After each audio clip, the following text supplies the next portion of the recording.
Assalamualaikum warahmatullahi wabarakatuh. Salam sejahtera bagi kita semua. Perkenalkan, nama saya Bedekia Sakia, sarjana sains terapan magister kebidanan, salah satu dosen di program studi pendidikan profesi bidan Sekolah Tinggi Ilmu Kesehatan Pelita Ibu Kendari. Bidang ilmu saya adalah kebidanan. Izinkan saya menyampaikan pernyataan diri dosen dalam bentuk unjuk kerja Tridharma Perguruan Tinggi atau PDD UKTPT di bidang pengajaran menggunakan metode DIA, yaitu Delivery, Interaction, and Assessment. Pada kesempatan ini saya akan menjelaskan salah satu mata kuliah yang saya ampuh, yakni asuhan kebidanan persalinan dan bayi baru lahir dengan kode BD 7303 yang merupakan salah satu mata kuliah wajib yang terdapat di semester 4 S1 kebidanan dengan bobot 6 SKS yang terdiri dari 3 SKS teori dan 3 SKS praktik. Adapun deskripsi singkat mata kuliah yaitu mahasiswa belajar tentang konsep perubahan dan mekanisme terjadinya persalinan normal, kebutuhan dasar ibu bersalin, pelaksanaan pengkajian pada ibu bersalin dan bayi baru lahir, menetapkan perencanaan, manajemen dan evaluasi persalinan, serta pendokumentasian asuhan kebidanan pada persalinan normal dan bayi baru lahir. Adapun capaian pembelajaran lulusan mata kuliah ini terdiri dari sikap, keterampilan umum, keterampilan khusus, dan penguasaan pengetahuan.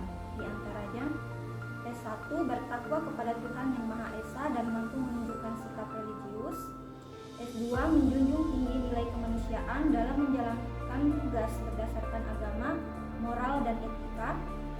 S9 menjunjung sikap bertanggung jawab atas pekerjaan di bidang keahliannya secara mandiri. PP1 menguasai konsep teoritis ilmu kebidanan, manajemen asuhan kebidanan, keputusan klinis, model praktik kebidanan, dan etika profesi secara mendalam. Pengetahuan 14 menguasai konsep teoritis penelitian dan evidence based praktis dalam praktik kebidanan. KU1 mampu menetapkan pemikiran logis, kritis, sistematis, dan inovatif dalam konteks pengembangan atau implementasi iptek yang memperhatikan dan menerapkan nilai humaniora yang sesuai dengan bidang keahliannya. KU2 mampu menunjukkan kinerja mandiri, bermutu, dan terukur. KU5 mampu mengambil keputusan secara tepat dalam konteks penyelesaian masalah di bidang keahliannya berdasarkan hasil analisis informasi dan data. KK1 mampu mengaplikasikan keilmuan kebidanan dalam menganalisis masalah dan memberikan petunjuk dalam memilih alternatif pemecahan masalah pada lingkup praktik kebidanan meliputi asuhan pranikah, prakonsepsi, kehamilan, persalinan, nifas, bayi baru lahir, balita, anak prasekolah, kesehatan reproduksi yang terdiri dari remaja, perempuan usia subur dan perimenopause, serta pelayanan KB. KK6 mampu mendemonstrasikan pencegahan infeksi, patient safety, dan upaya bantuan hidup dasar. KK7 mampu mendemonstrasikan pendokumentasian asuhan kebidanan sesuai standar yang berlaku. Adapun capaian pembelajaran mata kuliah, yang pertama CPMK 1, mahasiswa mampu menjelaskan konsep dasar asuhan persalinan. CPMK 2, mahasiswa mampu menjelaskan proses adaptasi fisiologis dan psikologis dalam masa persalinan. CPMK 3, mahasiswa mampu menjelaskan kebutuhan ibu bersalin. CPMK 4, mahasiswa mampu mendiagnosa persalinan dan menjelaskan pemeriksaan fisik pada ibu bersalin. CPMK 5, mahasiswa mampu membuat rencana asuhan pada ibu bersalin. CPMK 6, mahasiswa mampu melakukan pendokumentasian pada asuhan ibu bersalin dan bayi baru lahir. Adapun bahan kajian atau materi pembelajaran terdiri dari 1. Definisi persalinan atau dasar panggul, ukuran panggul, dan kepala bayi. 2. Mekanisme persalinan atau cardinal movement. 3. Fisiologi persalinan, yaitu terdiri dari tanda persalinan normal, tahapan persalinan normal. Yang keempat, fisiologi persalinan 2 yang terdiri dari faktor yang mempengaruhi persalinan, terdiri dari patient, passenger, power, psikologi, dan sebagainya. Yang kelima, konsep dasar asuhan persalinan normal dan evidence based persalinan. Yang keenam, kondisi dan dukungan psikologi pada ibu bersalin. Ketujuh, kebutuhan nutrisi dan cairan, kebutuhan eliminasi dan personal hygiene. Yang kedelapan, persiapan persalinan. Yang kesembilan, pasien safety pada persalinan. Yang kesepuluh, nyeri pada persalinan dan teknik mengurangi nyeri pada persalinan. Yang ke-11, fisiologi persalinan kelas 1. Yang ke-12, pemeriksaan obstetri dasar. 13, partograf. 14, manajemen asuhan persalinan kelas 1. Yang ke-15, dokumentasi pada persalinan. 16, fisiologi persalinan kelas 2. 17, pertolongan persalinan normal sesuai APM dan amniotomi serta IMD. 18, pemantauan kesejahteraan janin. Ke-19, kegawat daruratan pada kala 2. 20, manajemen asuhan kala 2. 21, fisiologi dan manajemen aktif persalinan kala 3. 22, manajemen asuhan kala 3 dan kala 4. 23, hekting pada persalinan, yaitu hekting perineum. Yang ke-24, farmakologi obat analgetik dan antibiotik yang aman bagi ibu bersalin dan penggunaan uterotonika pada persalinan. 25, manual plasenta, KBI dan KBE. 26, fisiologi bayi baru lahir, refleks dan adaptasi bayi baru lahir, evaluasi pada bayi baru lahir. 27, bonding attachment, perlindungan termal dan pemeliharaan pernapasan. 28, resusitasi pada bayi baru lahir.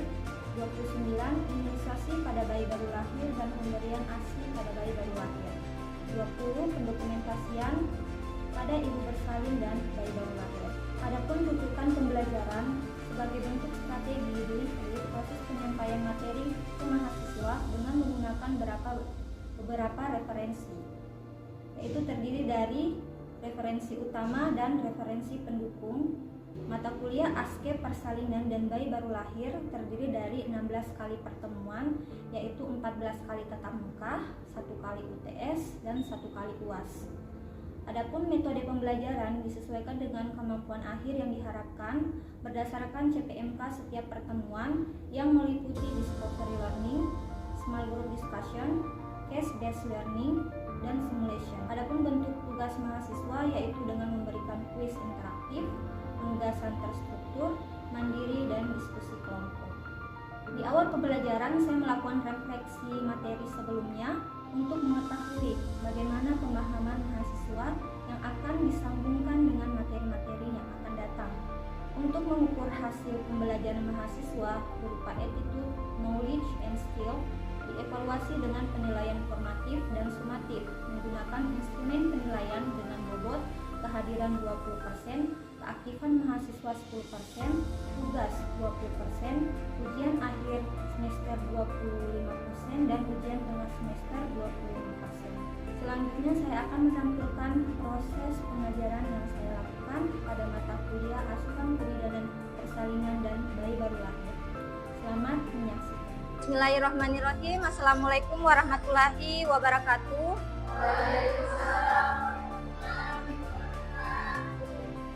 Bagaimana kabarnya hari ini semua? Baik, Bu. Oke, Ibu harap semuanya dalam keadaan sehat walafiat dan sehat-sehat selalu, serta terus semangat, terus fokus dalam menuntut ilmu. Jangan lupa dengan perjuangan keluarga dan orang tua yang sudah menyekolahkan semuanya di sini ya. Kemudian hari ini untuk mata kuliah ASKE persalinan dan bayi baru lahir kita akan masuk ke pertemuan kedua. Ya, namun untuk itu sebelumnya saya absen dulu. Hari ini ada yang tidak hadir atau hadir semua? Oke, hadir semua. Saya cek dulu. Cici Ramadhani, Marwadian Sarno, Mutia M, Ranti Afrida, Tiara Aprilia, Odelia Muna. Oke, baik, hari ini hadir semua. Semoga tetap dipertahankan kehadirannya. Kemudian selanjutnya sebelum kita mulai pembelajaran perkuliahan pada hari ini, kita awali dulu dengan membaca doa. Silakan satu orang untuk memimpin doa.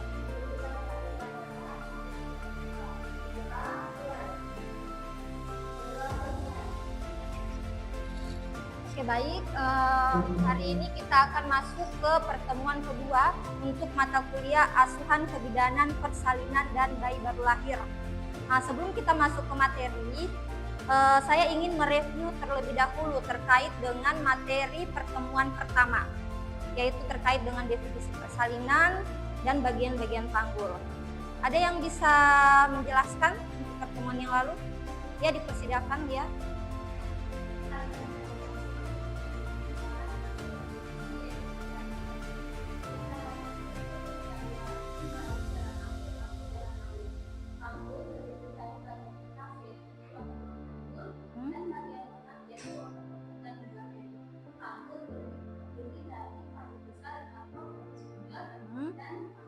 Oke, ada lagi yang bisa? Atau cukup? Cukup itu ya. Oke, baik, itu tadi review dari temannya kalian terkait dengan pertemuan yang lalu. Nah, hari ini kita akan masuk ke pertemuan kedua, yaitu mekanisme persalinan normal. Nah, untuk mekanisme persalinan normal ini setelah kita kuliah hari ini, capaian pembelajarannya itu diharapkan mahasiswa mampu menjelaskan konsep dasar persalinan, yaitu mekanisme persalinan normal. Nah, ini adalah sumber-sumber yang bisa kalian gunakan nantinya dalam proses pembelajaran ini. Ada sumber dari buku Saifuddin AB 2020, bisa pakai buku Sulisdian, buku Legawati, dan ada referensi pendukung lainnya yang bisa kalian gunakan. Nah, ini juga bisa kalian gunakan salah satu referensi, yaitu terkait dengan mekanisme persalinan dan fisiologi nifas. Salah satu penyusun dalam buku ini ya, yang bisa dibaca dan dijadikan referensi untuk bahan kuliahnya. Oke, kita masuk ke definisi dari mekanisme persalinan atau biasa disebut dengan cardinal movement. Ya, jadi mekanisme persalinan normal ini atau biasa disebut dengan cardinal movement itu adalah rangkaian gerakan yang dilalui oleh bayi untuk melewati jalan lahir selama proses persalinan agar dapat menyesuaikan diri dengan panggul ibu. Ya, jadi di sini cardinal movement bagaimana caranya bayi ini dapat menyesuaikan dengan keadaan panggul ibu untuk nantinya dalam proses persalinannya berjalan lancar. Ya, seperti itu. Sampai di sini dipahami untuk definisinya? Oke, baik, kita lanjut. Nah, di sini ada namanya bidan Hodge. Kan di pertemuan lalu kita sudah belajar terkait dengan ukuran-ukuran panggul, kemudian bagian-bagian panggul, pelvis mayor, pelvis minor, dengan ukuran-ukurannya. Nah, sekarang untuk mekanisme persalinan ini kita akan belajar dulu terkait dengan bidan Hodge. Bidan Hodge 1, 2, 3, dan 4. Ya. Nah, bidan Hodge 1 ini adalah bidang yang dibentuk pada lingkaran PAP dengan bagian atas simfisis dan promontorium. Nah, kemudian Hodge 2 sejajar Hodge 1 setinggi bagian bawah simfisis. Kemudian Hodge 3 sejajar Hodge 1 dan Hodge 2 setinggi spina ischiadica kiri dan kanan. Kemudian Hodge 4 yaitu sejajar Hodge 1, Hodge 2, Hodge 3 setinggi os coccygeus. Nah, untuk mempermudah untuk kalian memahami terkait dengan bidan Hodge, di sini ibu memiliki yang namanya alat peraga, yaitu panggul beserta dengan kepala dari janinnya ini, ya. Ya, jadi di sini kita akan belajar terkait dengan bidan Hodge tadi, ya. Jadi semuanya harap diperhatikan. Bisa dilihat semuanya di sini atau kurang jelas? Bisa ya? Oke. Nah, jadi kita belajar dari yang pertama adalah Hodge 1. Apa tadi Hodge 1? Dibentuk oleh pintu atas panggul, ya, dibentuk oleh pintu atas panggul sejajar dengan tepi atas simfisis dan promontorium. Kan pertemuan sebelumnya sudah tahu yang mana tepi atas simfisis, yang mana promontorium. Ya, jadi ini tepi atas simfisis, yang ini adalah promontorium. Ya, jadi Hodge 1 itu saya ulangi kembali, Hodge 1 sejajar dengan pintu atas panggul. Ya, dia ini setinggi dengan tepi atas simfisis dan promontorium. Itu untuk Hodge 1. Dipahami sampai di sini? Oke, kita lanjut. Untuk Hodge 2. Hodge 2 dia sejajar dengan Hodge 1 setinggi dengan tepi bawah simfisis. Ini HOTS 2. Kemudian HOTS 3. Sejajar HOTS 1, HOTS 2 setinggi spina ischiadica kiri dan kanan. Setinggi spina ischiadica kiri dan kanan. Kemudian HOTS 4. Sejajar HOTS 1, HOTS 2, HOTS 3 setinggi os koksigis, ya, setinggi os koksigis atau tulang tungging, tulang ekor. Ya, itu untuk bagian dari HOTS 1, 2, 3 dan 4. Sampai di sini dipahami atau ingin kembali diulang? Pahami ya? Oke, kita lanjut untuk itu tadi untuk bagian dari bidang-bidang HOTS. Nah, kemudian kita masuk ke mekanisme dari persalinan normal. Ya, bisa dilihat di PowerPoint. Ya, jadi jadi mekanisme persalinan itu ada 7 tahap. Ya, jadi kita akan bahas satu-satu. Nah, jadi saya akan jelaskan dulu terkait di PowerPoint-nya, kemudian kita akan masuk ke alat peraga. Ya, jadi di sini masuknya kepala ke dalam PAP itu ada 2 cara, ada asinklitismus dan ada sinklitismus. Nah, sinklitismus itu yang keadaan yang normal dilalui oleh kepala untuk panggul ibu. Yang tidak normal itu disebut dengan asinklitismus. Asinklitismus ada 2, ada asinklitismus anterior dan ada asinklitismus posterior. Ya, jadi untuk asinklitismus anterior ini, mana itu sutura sagittalis, bagian kepalanya bayi itu ada namanya sutura sagittalis, dia akan mendekati tepi atas simfisis. Sementara asinklitismus posterior, di mana sutura sagittalis akan mendekati promontorium. Ya, jadi itu perbedaannya antara asinklitismus posterior dan asinklitismus anterior. Sampai di sini dipahami? Oke, baik, kita lanjut ke mekanisme yang kedua. Mekanisme yang kedua ada namanya descent atau penurunan. Penurunan kepala ini terjadi pada bayi yang akan melalui panggul ibu. Jadi pada saat proses persalinan itu pasti akan terjadi yang namanya penurunan kepala sesuai dengan kontraksi yang dialami oleh ibunya. Berdasarkan penurunan kepala ini atau descent, di situ juga akan terjadi yang namanya mekanisme ketiga. Terjadi namanya mekanisme selanjutnya yaitu fleksi. Fleksi ini adalah keadaan di mana dagu mendekati dada. Jadi dagunya bayi ini, ya, ini akan mendekati dada. Itu disebut dengan gerakan fleksi. Nah, kemudian gerakan selanjutnya ada namanya engagement. Kalau engagement itu kan bahasa Inggris. Nah, ada yang tahu apa artinya engagement? Engagement itu artinya adalah ikatan. Biasanya kan kalau ada lamaran kan ada dulu engagement, ada engagementnya atau diikat.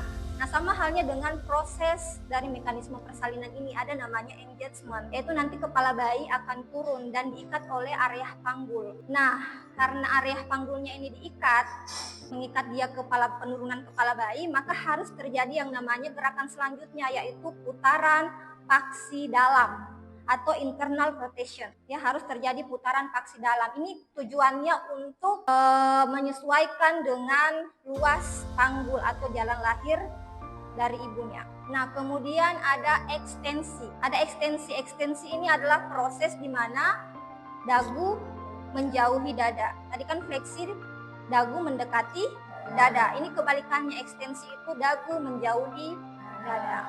Nah, kemudian untuk mekanisme selanjutnya adalah terjadinya putaran paksi luar atau external rotation. Tadi kan ada internal rotation, putaran paksi dalam. Nah, di sini ada gerakan juga putaran paksi luar atau internal rotation. Nah, putaran paksi luar ini dia nanti akan menyesuaikan dengan arah punggung janin yang ada di dalam. Kalau misalnya dia punggung kanan, berarti dia akan berputar ke arah kanan, begitupun sebaliknya. Ya, itu yang disebut dengan putaran paksi luar. Nah, kemudian yang terakhir adalah ekspulsi. Si ekspulsi ini adalah melahirkan seluruh bagian-bagian dari bayi, mulai dari kepala, bahu, sampai bagian-bagian bayi lainnya yang dilakukan secara biparietal. Ya, tangan kanan di atas dan tangan kiri di bawah. Selanjutnya kita masuk ke pantomnya. Oke, sebelum itu saya review lagi kembali. Tadi untuk terkait dengan mekanisme dari persalinan normal. Ya, yang pertama tadi ada gerakan yang namanya descent. Ada namanya descent. Atau penurunan kepala. Nah, kemudian gerakan kedua adalah fleksi, di mana dagu mendekati dada. Kemudian ada putaran paksi dalam atau internal rotation. Kemudian apa gerakan selanjutnya? Tidak terbalik ya. Engagement dulu atau putaran paksi dalam dulu? Iya, betul. Jadi engagement dulu baru putaran paksi dalam. Ya, jadi fleksi, engagement, putaran paksi dalam, kemudian ekstensi. Kemudian terakhir putaran paksi luar, kemudian melahirkan seluruh badan bayi dengan ekspulsi. Oke, sudah dipahami ya semua. Jadi kita ke pantom, sehingga bagian parietal posteriornya itu lebih rendah daripada anterior, ya. Oke. Nah, kemudian kepala dengan adanya his yang adekuat, maka kepala bayi ini akan turun. Itulah tadi yang disebut dengan descent. Ya, itu yang disebut dengan descent. Nah, jadi proses penurunan kepala yang disebut dengan descent ini dia akan bergerak satu kali dengan fleksi. Ya, jadi di sini sudah bekerja sama antara descent dengan fleksi. Di sini sudah bekerja sama antara descent dengan fleksi. Jadi descent dengan fleksi. Nah, fleksi itu kan tadi adalah apa? Dagu mendekati dada. Jadi dia agak sini, dagunya mendekati dada. Dagu mendekati dada, ya. Jadi di sini proses descent dengan fleksi sudah terjadi. Descent dan fleksi sudah terjadi. Di sini tepatnya berada di HOTS 2. Di mana tadi HOTS 2? Sejajar dengan setinggi tepi bawah simfisis. Oke. Di sini proses descent dengan fleksi berlangsung. Oke ya. Kemudian selanjutnya apa lagi gerakannya? Terjadi yang namanya engagement. Nah, seiring dengan adanya kontraksi, maka kepala janin ini akan turun lagi. Dia sini sudah berada di HOTS 3. Berada di HOTS 3 sejajar dengan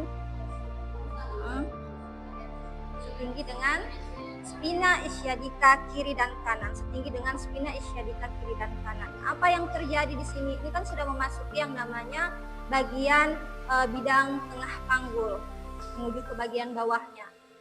Nah, di sini kepala untuk menyesuaikan dia bisa melalui panggul atau jalan lahir itu, di sini kepala bayi harus melakukan yang namanya putaran paksi dalam. Harus melakukan yang namanya putaran paksi dalam, di mana suboksiput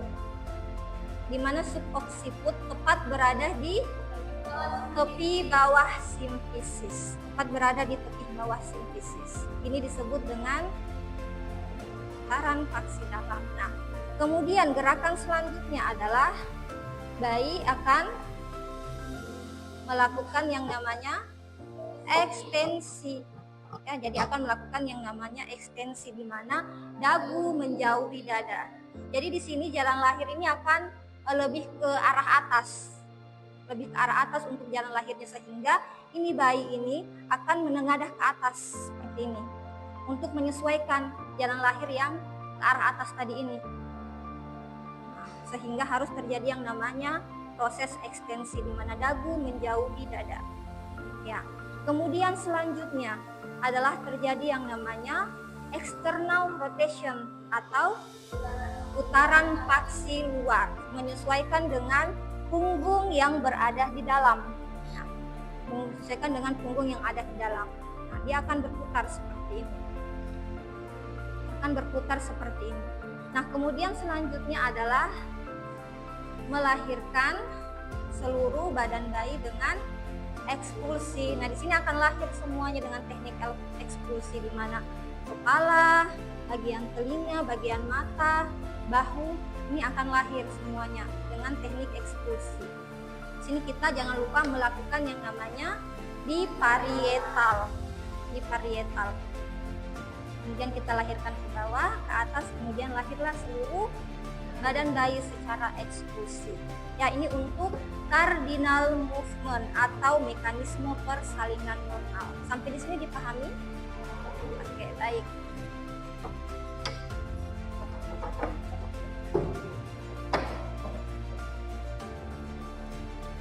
Ada yang bisa mensimulasikan dari atau menunjukkan urutan dari mekanisme persalinan normal berdasarkan yang saya jelaskan tadi? Ada yang bisa? Ya, silakan Ranti. Ranti akan menjelaskan terkait dengan mekanisme cardinal movement atau mekanisme persalinan normal. Ya, dipersilahkan. Saya akan menjelaskan mekanisme kepala akan masuk ke rongga lambung dengan dua cara. Yang pertama sinkritismus dan asinkritismus. Sinkritismus di mana sutura sagitalis tegak lurus dengan pintu atas panggul sedangkan dengan asinkritis dan lurus. Yang kedua asinkritismus. Asinkritismus tadi sudah dua, yaitu asinkritismus anterior di mana sutura sagitalis mendekati pintu atas sinkritis. Lalu ada asinkritismus posterior di mana sutura sagitalis mendekati posterior. Lalu kepala akan masuk ke rongga panggul dengan fleksi, yaitu dagu mendekati dada. Di sini terjadi indeksnya. Lalu kepala akan melakukan putaran maksimal di mana subkortikus tepat berada di bawah sinkritis. Lalu kepala akan melakukan ekstensi, yaitu dagu menjauhi dada. Setelah kepala bayi lahir, akan terjadi putaran maksimal untuk menyesuaikan tubuh yang berada di dalam setelah melakukan putaran maksimal, di sini akan melakukan gerakan vertikal, di mana tangan kanan berada di atas dan tangan kiri berada di bawah, lalu naikkan ke atas. Oke, baik. Tepuk tangan semuanya. Oke, silakan duduk. Oke, jadi tadi sudah bagus temannya menjelaskan, mensimulasikan terkait dengan persalinan, mekanisme persalinan normal atau cardinal movement. Oke, untuk selanjutnya, berdasarkan pertemuan kita pada hari ini, saya ingin dari antara kalian semuanya ada yang memberikan kesimpulan dari pertemuan kita yang kedua hari ini. Ada yang bisa? Silahkan. Ya, silakan. Silakan berdiri.